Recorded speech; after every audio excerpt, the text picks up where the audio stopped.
to shut up and shoot. Hi, here we go.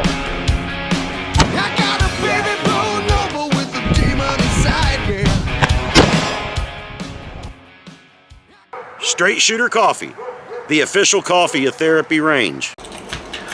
What is up, everybody? Welcome back to Therapy Range. A question got brought up to me today. How old is too old for ammo? And it's a pretty complex answer, question and answer. But a lot of it's really going to boil down to how the ammunition was stored. All right. Humidity, cold, heat, drastic temperature changes, changes in moisture are all going to affect how ammunition is going to survive. Take, for example, this box of shotgun shells. I picked these up at a trade days event. You know, and these aren't the worst that I've ever seen, but some of these primers have gotten moisture in them and the primers are dead. If the primer's dead, then the round's dead. These aren't even that old. So again, it's going to boil down to how the ammunition was stored. And if you don't know how it was stored, you can only judge based on what you can see. If the ammunition looks sketchy, then it probably is sketchy. Proceed with caution. If the ammo looks good, odds are it is good. But remember, if you have a dud, if your hammer hits and you have no round go off, always remember to wait 10 or 15 seconds before you jack that shell out. Sometimes in some of this Army surplus, sometimes you get some stuff that ends up having like a delayed effect. You know, it just kind of, when the primer gets struck, the primer kind of smolders for a couple of seconds before it actually goes and detonates the powder. So if you pull the trigger and you immediately reach up and jack that round out and you have that happen, you've basically got an M80 firework going off right in your face. So, but instead of paper and cardboard, it's brass and lead and gunpowder, and it's a bad day. Trust your therapist on this. It's a bad day to have a round go off in your face. Not cool. Not cool. Give it 10-15 seconds. You know, set the damn gun down for a second. Let it sit there. Don't worry about it. You know, don't be in a hurry. Life's too short. Take your time. Protect your face. Hopefully you're wearing eye protection. Always safety first, kids. What to do with your ammunition if you do have a dead round. You know, you pull the trigger, your striker or hammer hits, and the round is dudded. What do you do with that? You don't just throw it in the trash. Ideally, you find a safe place and just bury it. It's not ideal to throw the spent rounds in the trash.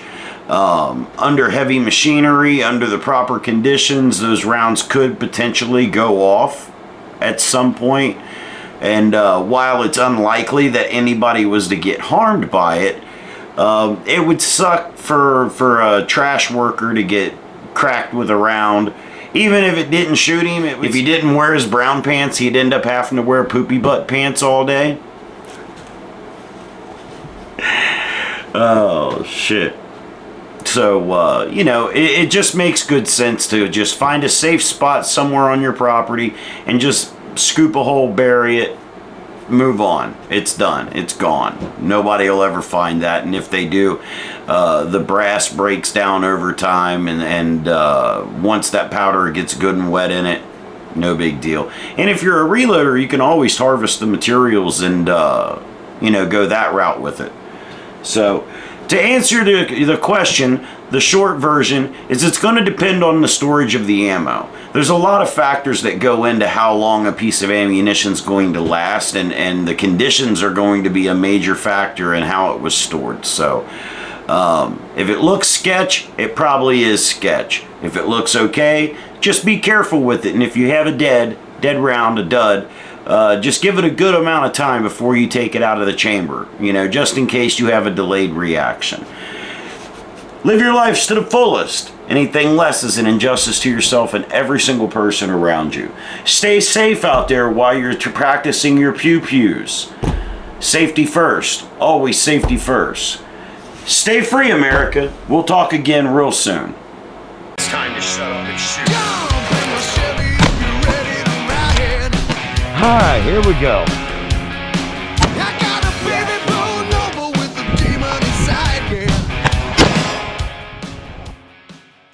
Good morning, folks. Let me tell you about the smartest person in my life. As you probably guessed, I'm talking about my son, Hunter, the magician.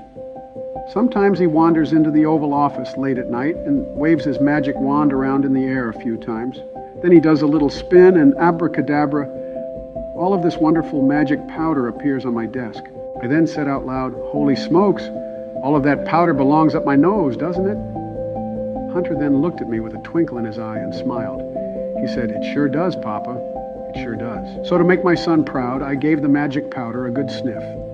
Then I gave it 2 or 3 more sniffs, then a 4th. Before I knew it, the Oval Office was transformed into this beautiful, dreamlike fantasy land. I was then surrounded by warm neon lights, and my friends, the Corn Pops, arrived to dance with me and drink hot cocoa. Then they all tickled me until I giggled like a schoolgirl. It was everything I ever wanted and more. I realized that not everyone can have a magician for a son, but I'm grateful that I do. Hunter is the smartest man alive, and I'm the luckiest papa there is, folks.